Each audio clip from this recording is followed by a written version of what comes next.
Глава Коми Владимир Уйба поручил региональному Минздраву ускорить темпы вакцинации населения против коронавируса. Всего с начала вакцинации от COVID-19 в Коми поступило 26 542 дозы вакцин. По состоянию на 10 февраля привито 5979 человек. Из числа лиц 60 лет и старше вакцинировано 2504 человека, в том числе завершили вакцинацию 315 человек. 20% сегодня привиты от количества вакцины – это очень низкие темпы.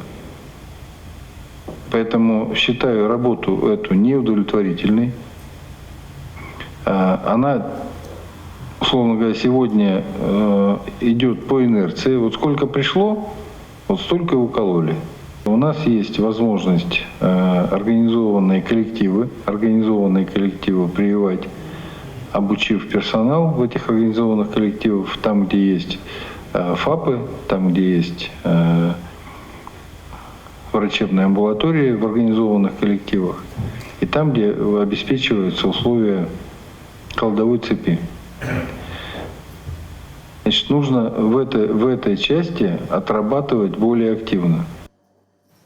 В феврале в республику поступило 18 900 доз вакцины «Спутник Ви» и 500 доз «Эпивак Корона». Вакцинация вскоре будет доступна во всех городах и районах.